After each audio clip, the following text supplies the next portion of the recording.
বিশ্ব রাজনীতিতে ফের আলোচনায় বরফে ঢাকা দ্বীপ গ্রিনল্যান্ড। মার্কিন প্রেসিডেন্ট ডোনাল্ড ট্রাম্পের গ্রিনল্যান্ড কেনার আগ্রহ নতুন কিছু নয়, কিন্তু প্রশ্ন হলো কেন এই দূরবর্তী দ্বীপটি নিয়ে যুক্তরাষ্ট্রের এত আগ্রহ। বিশ্লেষকদের মতে এর পেছনে শুধু রাজনীতি নয়, লুকিয়ে আছে বিপুল খনিজ সম্পদ সহ বড় কোনো বৈশ্বিক কৌশল।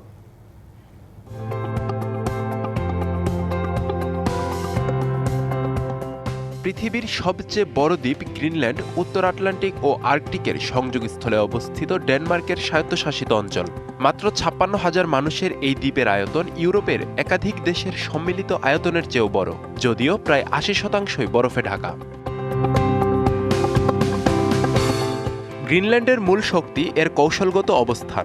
আর্কটিকের কেন্দ্রে থাকায় এখান থেকে ইউরোপ, উত্তর আমেরিকা ও রাশিয়ার আকাশ সমুদ্রপথ নজরদারি সম্ভব। ট্রাম্পের মতে রাশিয়ার সামরিক তৎপরতা ও চীনের বাড়তে থাকা আগ্রহের প্রেক্ষাপটে গ্রিনল্যান্ড যুক্তরাষ্ট্রের জাতীয় নিরাপত্তার জন্য অত্যন্ত গুরুত্বপূর্ণ।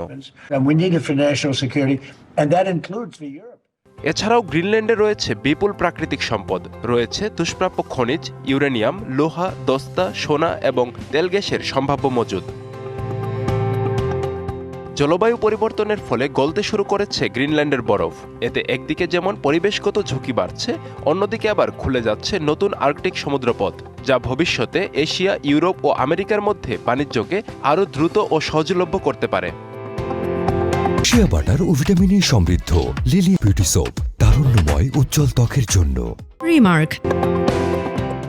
২০১৯ সালে প্রথমবার গ্রিনল্যান্ড কেনার প্রস্তাব দেন ট্রাম্প। তখনই ডেনমার্ক ও গ্রিনল্যান্ড স্পষ্ট জানিয়ে দেয় গ্রিনল্যান্ড বিক্রির জন্য নয়। বর্তমান সময়েও নিজেদের অবস্থানে অনড় ডেনমার্ক ও গ্রিনল্যান্ড।